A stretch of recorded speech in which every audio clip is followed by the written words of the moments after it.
Assalamualaikum warahmatullahi wabarakatuh.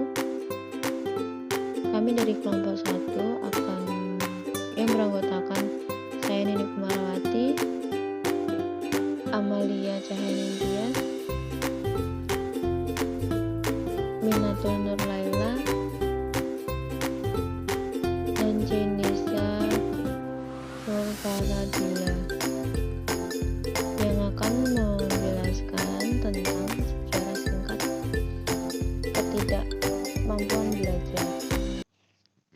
ketidakmampuan belajar. Asumsi bahwa ketidakmampuan belajar memiliki dasar neurologis memang masuk akal, tetapi sulit bagi guru untuk menggunakan anomali neurologis sebagai bukti ketika mereka mencoba untuk memutuskan apakah seseorang siswa memiliki ketidakmampuan belajar.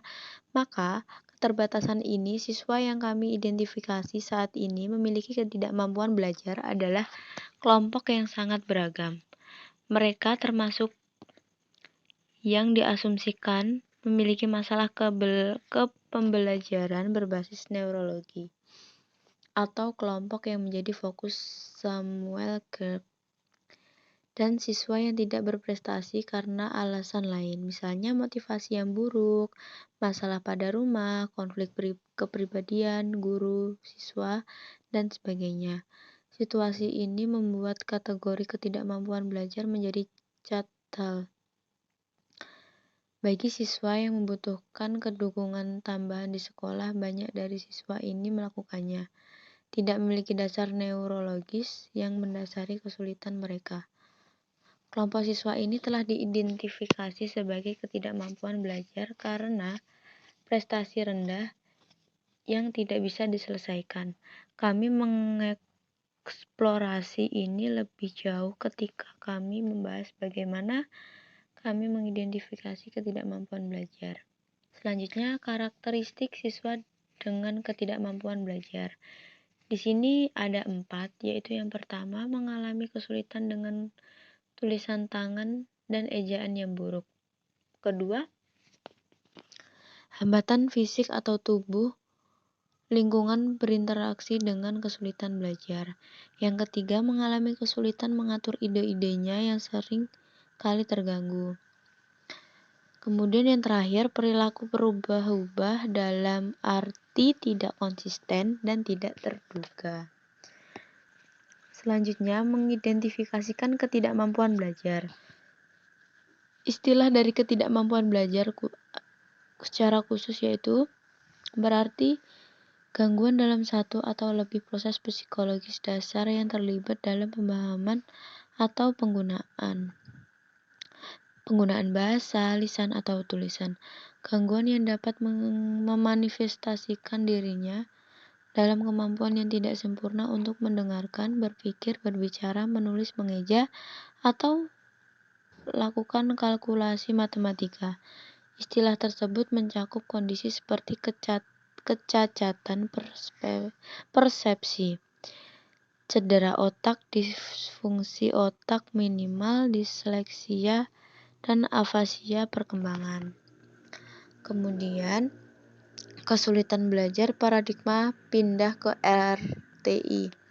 Dengan pendekatan RTI, guru akan dapat mengaktifkan dukungan dan layanan segera setelah mereka menyadari bahwa anak menghadapi kesulitan.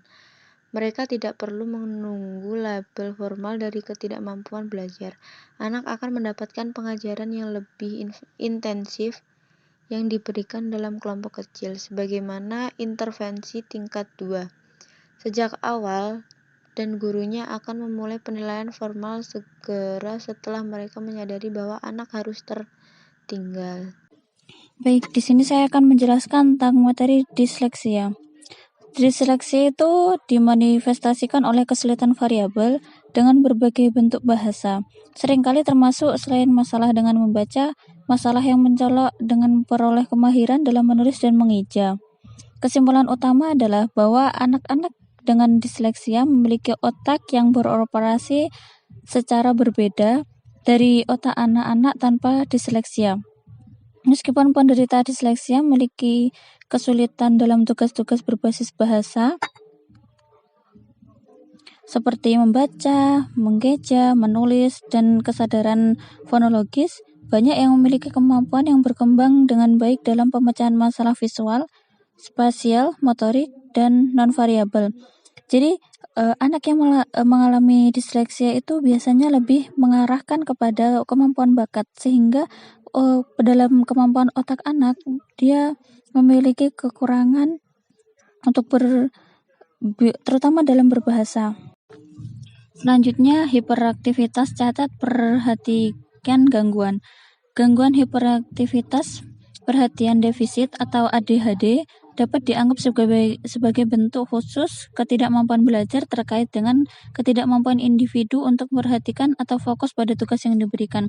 Jadi ketika melihat anak yang aktif, itu jangan mengecap anak sebagai anak yang hiperaktif, tapi memang pada perkembangan anak itu lebih suka berekspresi sehingga dia terlalu bersemangat dalam belajar. Contohnya, dalam bermain juga dia terlalu senang, sehingga jangan langsung mengecap anak hiperaktif karena mereka berkembang melalui itu. Selanjutnya, penyebab ketidakmampuan belajar anak. Studi baru menggunakan teknologi pencitraan telah menemukan perbedaan dalam struktur otak di antara siswa yang memiliki masalah membaca, kekurangan perhatian, dan kesulitan pemrosesan pendengaran. Meskipun tidak ada yang tahu pasti apa yang menyebabkan ketidakmampuan belajar, beberapa bukti menunjukkan bahwa penyebab mungkin genetik karena tampaknya diturunkan dalam keluarga. Namun tidak selalu demikian. Faktor lingkungan dari perawatan kesehatan, pranatal yang tidak memadai hingga paparan zat berbahaya juga dapat menyebabkan ketidakmampuan belajar. Jadi setiap anak itu mampu dalam belajar.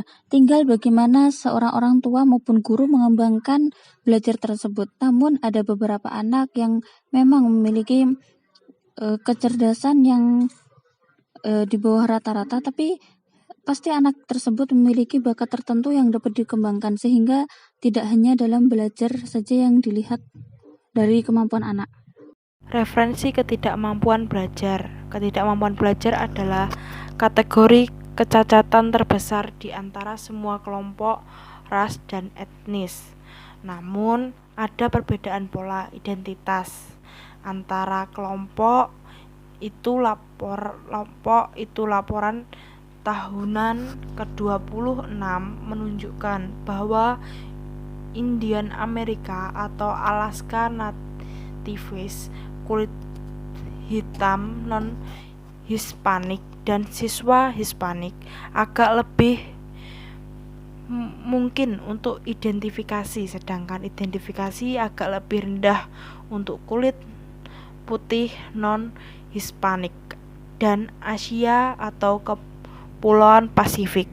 Pola-pola ini terus mengingatkan kita bahwa proses identifikasi yang lebih menggunakan harus adil dan mereka, sehingga kita tidak secara tidak sengaja melakukan identifikasi terlebih terhadap anak-anak dari suatu kelompok ras dan etnis.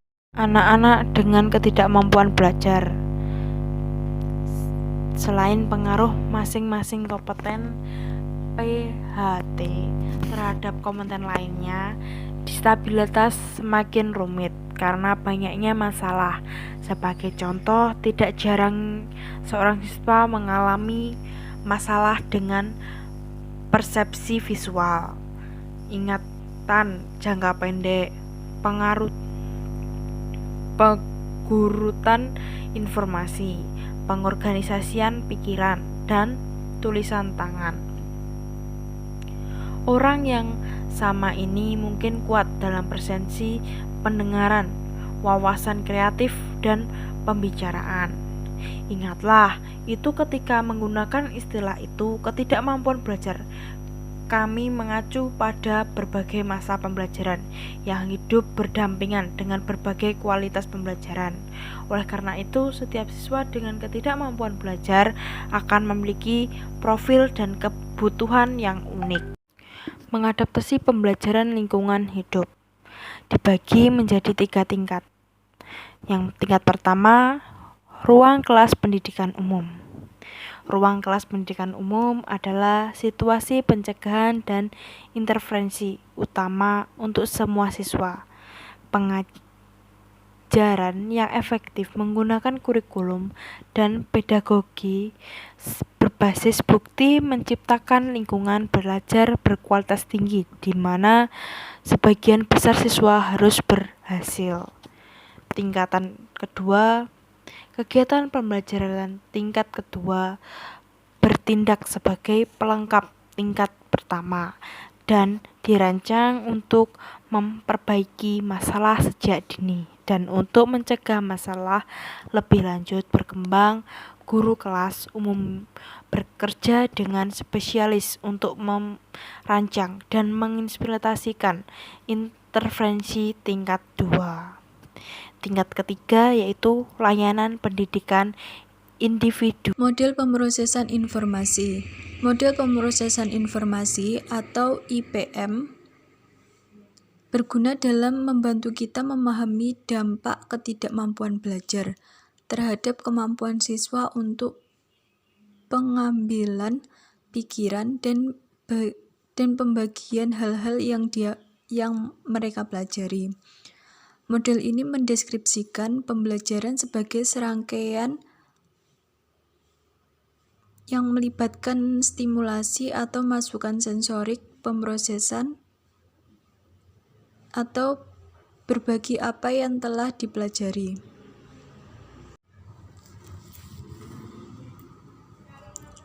Baik, yang selanjutnya masalah dengan input. Ketika kesulitan belajar terjadi karena gangguan input, sensorik, masalah persepsi ada. Tidak seperti masalah ketajaman sensorik, masalah persepsi tidak dapat diperbaiki dengan kacamata atau alat bantu dengar. Mereka memiliki persepsi visual. Masalah bisa mengalami figure ground atau melihat objek dengan latar belakang, penutupan atau penyelesaian gambar, dan masalah hubungan spesial. Salah satu dari masalah ini bisa membuat belajar menjadi sangat sulit. Masalah dengan pemrosesan atau pikiran. Pembagian memori menjadi memori sensorik, jangka pendek, dan jangka panjang membantu manusia memahami bahwa manusia memproses tugas yang berbeda. Untuk model pemrosesan informasi tentang bagaimana bekerja, memori sensorik kita dapat menyimpan banyak informasi untuk waktu yang sangat singkat, antara 2-3 detik. Manusia menggunakan memori jangka pendek untuk mengingat arah dan langkah untuk menyelesaikan masalah matematika sambil simultan menghitung dengan rapi. Memori jangka panjang menyimpan informasi untuk digunakan di masa mendatang. Masalah dengan semua ini terbentuk memori menyebabkan kesulitan belajar yang sangat besar. Baik, sekian dari kelompok kami. Ada kurang lebihnya mohon maaf. Wassalamualaikum warahmatullahi wabarakatuh.